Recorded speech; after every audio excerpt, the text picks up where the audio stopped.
Hi అండి, good morning. అందరు ఎలా ఉన్నారు? సమ్మర్ సీజన్లో చాలా జాగ్రత్తగా ఉండాలండి. ఇంకా జూన్ కూడా వచ్చేసింది కాబట్టి కొంచెం ఎండలు అయితే తగ్గుతూ ఉంటాయి. ఓకేనండి, ఇవైతే మన ఫ్లాట్లో వచ్చినటువంటి అరటి కాయలు అన్నమాట. ఒక 5-6 రోజులు ఏం చేశానంటే గాలి ఆడకుండా అలా పక్కన పెట్టేశాను.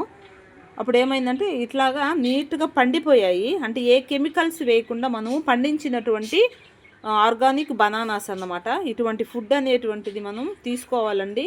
ఎందుకంటే ఈ రోజుల్లో అంత కల్తీ ఫుడ్డే అయిపోయింది. ఏదన్నా పండ్లు కొనాలన్నా కూడా అవన్నీ కూడా రకరకాల కెమికల్స్ వేసి పండించేస్తున్నారు కదా. అందువల్ల ఈ విధంగా మనము కొన్ని ఇలాగైనా కానీ కనీసం తీసుకుంటూ ఉండాలి. ఆర్గానిక్ సంబంధించినటువంటి ఆహారాన్ని వారంలో కనీసం 1-2 సార్లైనా తీసుకోవాలండి. ఈ రోజుల్లో అంతా కల్తీ ఫుడ్ అయిపోయింది కాబట్టి అందువల్ల అనేక రకాల అనారోగ్యాలు అయితే వస్తున్నాయి. ఇలాగా మామూలు కూర అరటికాయలను కూడా ఈ విధంగా పండించవచ్చు. అంటే ఏ కెమికల్స్ లేకుండా ఈ విధంగా మనం చేయొచ్చు అనే ఒక ఐడియానైతే నేను ఇస్తున్నానండి. అదేవిధంగా మీ అందరికీ నేను ఈ పండ్లతోటి ఏదైనా ఒక మంచి ఐటమ్ను కూడా తయారు చేసి అయితే చూపిస్తాను అన్నమాట. ఓకేనా? మరొక మంచి వీడియోలో మరలా మీ ముందుకు వస్తుంది. నచ్చినట్లయితే కామెంట్ అయితే చేయండి. ఓకే, బాయ్ అండి.